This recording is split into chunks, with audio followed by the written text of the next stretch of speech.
تو اختلاف وہاں پہ آتا ہے جہاں پہ اپوزٹ سائڈ سے یہ تنقید آتی ہے کہ دیکھیں علماء کا فہم جو پچھلے 1200 سال سے چلتا آ رہا ہے یا 1300 سال سے، اس کے تحت کیا ہم سمجھیں گے، یا پھر آج آپ آ کے اگر ایک نئی بات کرتے ہیں، چلیں ٹھیک ہے غلط ہے غلط بحث ہے، لیکن یہ انحراف کیا شرعی طور پہ دینی طور پہ کیا یہ جائز ہے؟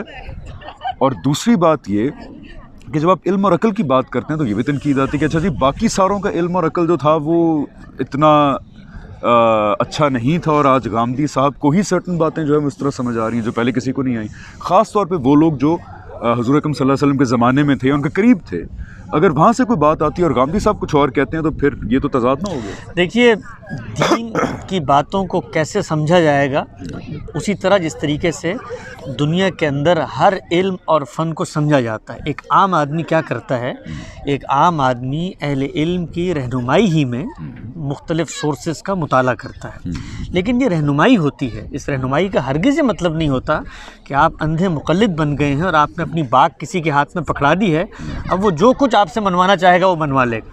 لوگ عام طور پہ مثال دیتے ہیں کہ بھائی آپ کو اگر بیماری ہو تو آپ ڈاکٹر کے پاس جاتے ہیں نا، اور آپ کو اگر بلڈنگ بنانی ہو تو انجینئر کے پاس جاتے ہیں نا۔ تو دین کا جو بھی مسئلہ ہے، دین کی جو بھی ہدایت ہے، وہ علماء آپ کو بتائیں گے۔ ڈاکٹر کے پاس میں دوائی لینے جاتا ہوں، وہ میں کھا لیتا ہوں، انجینئر کے پاس میں بلڈنگ بنوانے جاتا ہوں، یہاں مجھے اپنی زندگی میں کچھ فیصلے کرنے ہوتے ہیں دین کی بنیاد پہ۔ اور اگر میں ڈاکٹر کے پاس سر کا درد لے کے جاؤں اور کہے میری ٹانگ کاٹنی ہے، تو کیا میں اندھی تقلید میں بات مان لوں گا اس لیے کہ وہ زیادہ جانتا ہے مجھ سے؟ پوچھنے کا تو حق ہے، کیوں مجھے سمجھایا جائے، میں سوال کروں گا، میں ان سے سمجھنے کی کوشش کروں گا کہ ان کے دلائل کیا ہیں۔ تو اہل علم جس طریقے سے خود بڑے علماء کا فہم اخذ کرتے ہیں، لوگ عام طور پہ کہتے ہیں عام آدمی عربی نہیں جانتا، اور بزرگ اور علماء اور اکابر وہ عربی زبان جانتے ہیں اور صحابہ کے فہم تک ان کی رسائی ہے۔ تو صحابہ کا فہم بھی اسی زبان میں تھا جس زبان میں قرآن مجید ہے۔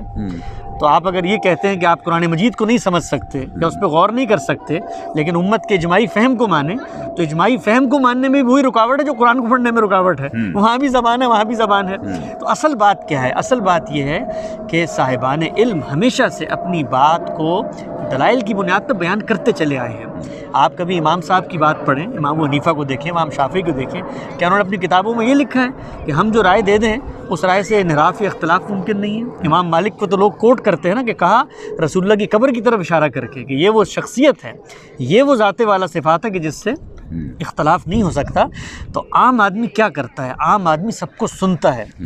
اللہ نے اس کو یہ صلاحیت دی ہے کہ وہ ان چیزوں کے درمیان تفریق کرے۔ اگر اللہ نے اس کو یہ صلاحیت نہ دی ہوتی تو قرآن مجید عام آدمی کو خطاب کیوں کرتا؟ رسول اللہ صلی اللہ علیہ وسلم عام آدمی کو دین کیوں پیش کرتے؟ یہ عام آدمی ہی ہے۔ اور میں ایک اور بات یہاں عرض کرنا چاہتا ہوں کہ اگر عام آدمی میں صلاحیت نہیں ہے سمجھنے کی، تو علماء میں تو صلاحیت ہونی چاہیے سمجھانے کی ہونی چاہیے، وہ تو سمجھائیں اس کو۔ مجھے سمجھ نہیں آ رہی، ٹھیک ہے، لیکن اس طرح یہ بھی ایک اعتراض ہے، اس کے بعد ہم کنکلوژن کی طرف بڑھتے ہیں۔ میں نہیں چاہتا ویڈیو زیادہ لمبی ہو، کہ اس طرح تو اگر ہر انسان کہے گا کہ میری سمجھ میں یہ ہے، میری سمجھ میں یہ ہے، لیکن وہ سمجھ کو پیش کرے گا نا، وہ سمجھ کو پیش کرنے کے بعد اس کی کوئی دلیل دے گا۔ مثلا قرآن مجید کی ایک آیت کو یہ اٹھاتا ہے آدمی، اور وہ اٹھانے کے بعد یہ کہتا ہے کہ میں نے مختلف اہل علم کی رہنمائی، ظاہری بات ہے آپ کو سب سے پہلے زبان جاننی ہے، آپ زبان جانے بغیر تو کسی آیت کا ترجمہ بھی نہیں کر سکتے نا۔ تو آپ اہل علم کی رہنمائی میں سفر طے کرتے ہیں، تو آپ کو کسی صاحب علم کی رائے زیادہ معتبر لگی ہے تو آپ اس کو پیش کریں گے۔ وہ پیش کرنے کے بعد اس کو قرآن مجید کو قبول کرنا چاہیے۔ وہ ایک کلام ہے، وہ ایک زبان میں ہے، اس کے الفاظ ہیں، اس کا ایک سیاق ہے، اس کے جملوں کے در و بست ہیں۔ یہ تو نہیں ہو سکتا کہ آپ شیکسپیئر کے کلام کی کوئی عبارت اٹھا کے اپنے بذام خواہش کوئی معنی اس کے اندر داخل کر دیں، تو یہ معاملہ کبھی نہیں ہوتا۔ تو علماء کو اس سے بالکل نہیں ڈرنا چاہیے۔ اصل چیز کیا ہے؟ اصل چیز یہ ہے کہ اپنی بات کو، میں آپ سے ایک آخری بات عرض کرنا چاہتا ہوں کہ یہ کام پہلے تو بہت لمبے عرصے تک ہوتا چلا گیا، لیکن یہ جو دور ہے یہ عصر حریت ہے اور عصر استدلال ہے، ایج آف ریزننگ اور ایج آف فریڈم، لبرٹی، آزادی۔ لوگوں کو اگر آپ یہ کہہ کر آپ سنپ کر دیں گے، شٹ اپ کال دیں گے، تم نہیں جانتے، تو میں آپ کو بتاؤں آپ کی بات کبھی نہیں مانیں گے۔ آپ ان کو قائل کریں، ان کو سمجھائیں، ان کو بتائیں کہ دیکھو یہ ہمارے دلائل ہیں۔ تو غامدی صاحب کیا کرتے ہیں؟ غامدی صاحب نے دین کے کسی حکم کے بارے میں کوئی چیز اپنی طرف سے نہیں اضافہ کیا۔ وہ یہ کہتے ہیں کہ یہ میری انڈرسٹینڈنگ ہے، میں نے اس کو اس درجے میں سمجھا ہے، یہ اس کے دلائل ہیں۔ آپ کو پورا حق ہے کہ آپ ان دلائل سے اختلاف کریں۔ وہ کبھی نہیں کہتے کہ چونکہ میری رائے ہے، میں نے 50 سال عربی سیکھی ہے، میرے بڑے اساتذہ تھے، لہٰذا مجھ سے انحراف کرنا تمہیں گناہوں کی گھاٹی میں لے جائے گا۔ تو میں اپنے علماء سے بھی درخواست کرتا ہوں کہ عام آدمی کی صلاحیت پر کبھی یہ قدغن مت لگایا کریں. وہی عام آدمی ہے جو آپ لوگوں کو اپنے معاشرے میں الگ سے دین پر کام کرنے کے لیے سپورٹ کر رہا ہوتا ہے. اس عام آدمی کی تحقیر اللہ نے نہیں کی تو علماء کو بھی نہیں کرنی چاہیے. بالکل ٹھیک ہے. اور اس سے یہ بھی ہمارے خیال میں کہ ڈس ایگریمنٹ پر ایک خوبصورت چیز بن جاتی ہے کہ ہر انسان دین کو جس طرح سمجھتا ہے وہ دلائل کے ساتھ پیش کرے. اس سے ایک بڑی ہیلدی بحث جنم لیتی ہے اگر اس سے نفرت کا پارٹ نکال دیا جائے. اور تمام علوم کی طرح یہی رویہ پھر اس علم کی بھی گروتھ کا سبب بنتا ہے. ایک آخری چیز، سیکنڈ لاسٹ ایکچولی، لیکن جلدی سے میں اس کا جواب چاہوں گا. پھر یہ جو کچھ احادیث پریزنٹ کی جاتی ہیں، جیسے کہ حضور اکرم صلی اللہ علیہ وسلم کی طرف ایک بات منسوب کی جاتی ہے کہ میری امت کبھی کسی ضلالت پر اکٹھی نہیں ہوگی. تو کہا یہ جاتا ہے کہ اگر ساری امت یا میجورٹی آف دی امت کسی بات پر متفق ہو گئی ہے تو وہ غلط نہیں ہو سکتا. اس لیے اجماع کو بھی دین کا ایک سورس قرار دیا گیا.